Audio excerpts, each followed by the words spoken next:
ત્રણ પાણના વડલા આવે ત્યાં કેટલું બધું પબ્લિક પણ છે. આમ જો કેટલી બધી જગ્યા જોવાની પણ છે અહીંયા. જો તમે પેલાની બધી જગ્યા છે અહીંયા જોવાની છે, એટલું બધું પબ્લિક છે અહીંયા. આ બધી જગ્યા છે અહીંયા. આ પાંચ પાંડવોની પેલા વર્ષો પહેલાની આ જગ્યા છે. શ્રી કૃષ્ણ પાંચ પાંડવ તમે પણ આવો, અહીંયા બહુ મજા આવે આ પેલાની વર્ષો પહેલાની આ બધી જગ્યા કે ને, બધી વર્ષો પહેલાની આ જગ્યા છે અહીંયા. આમ તો કેટલું બધું પબ્લિક પણ સારું બધા જોવા માટે આવે છે. બધી જૂની જગ્યા છે, પેલાની આ વર્ષો પહેલાની જગ્યા છે આ બધી. તો આપણે ત્રણ પાનનો વડલો પણ તમને દેખાડી દઈએ. ઘણા વર્ષો પહેલા ત્રણ પાનનો વડલો છે. તો આ ત્રણ પાનનો વડલો છે.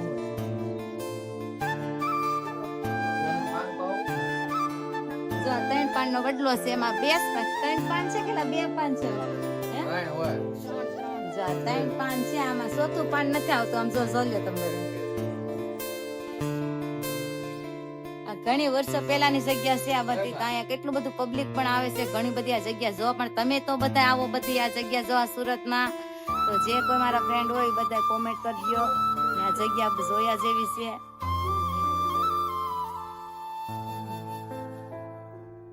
હાય ફ્રેન્ડ, જો અહીંયા ગૌશાળા છે. અમે ત્રણ પાનના વડલે આવ્યા છે, તો તમે પણ આવો, બહુ મજા આવે છે અહીંયા.